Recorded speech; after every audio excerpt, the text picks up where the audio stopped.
Bukas na nga ang pasukan kaya ayusin ko na yung bag ng bebe ko. Shoot, mare, nakaredy na yung mga gamit. Yung mag-aaral na lang ang hindi. Ring at nasa harapan ng computer habang nakikipag-trash talkan sa Roblox.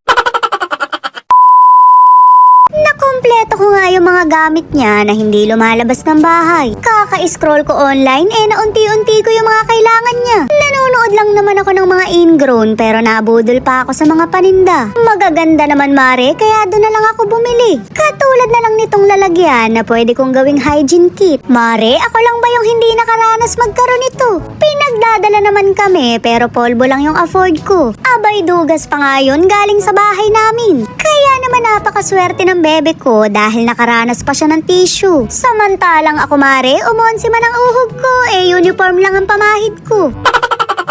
Mukhang ako nga yung tuwang-tuwa kaysa saan akong mag-aaral. Ewan ko ba mare, parang bumabalik yung pagkabata ko. Napakasarap sa pakiramdam kapag gusto mo yung mga gamit mo. Kaya naman lahat ng to, ako lang ang nagdesisyon mamili. Kung babalik man ako sa batang ako, ito yung bag na ituturo ko sa nanay ko. Wala naman akong reklamo sa iba dahil masaya ako sa Jolie na magdangal na notebook ko.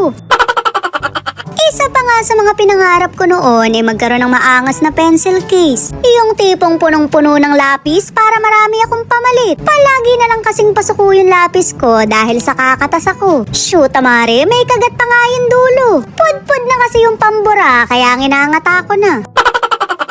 O diba, napakaangas ng nabili ko. Pindot-pindot ka lang dyan, kabod na lang may lumalabas. Ako talaga yung excited, hindi yung anak ko. Lahat kasi ng pinagbibili ko, gustong gusto ko noon. Di baling hindi ako makasunod sa klase, basta may maangas na pencil case. Samahan mo pa ng Crayola na 24 piraso. Napakaangas ko siguro nung grade 1 kapag pinagkulay kami ng teacher ko. Bumili nga rin ako nito kahit hindi naman kailangan. Mare, gustong gusto ko rin kasi ng watercolor. Iba nga lang tong nabili ko pero kumukulay pa rin naman. Syempre mare, hindi mawawala ng inuminan. Para naman hindi niya maranasan na makiinom pero pinagdamutan. Grabe nga yung kaklase ko na yun, ang pangit ka bandi. Pagka yung ibang kaklase namin, pinapainom naman. Pagka ako na mare, bawal daw dahil may gamot. Napapaisip tuloy ako kung mabaho ba yung hininga ko.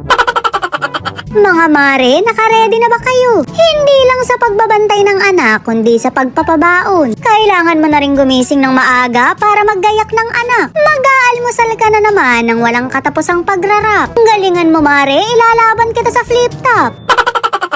Nakaredy na nga lahat ng gamit, yung mag-aaral na lang ang hindi. Shoot, mare, naka-cellphone na, naka-computer pa. Mabuti na nga lang at may tutor siya sa umaga. Maya-maya lang, patutulugin ko na. Kailangan namin gumising ng maaga dahil mas matagal pa yung pagbubunganga ko.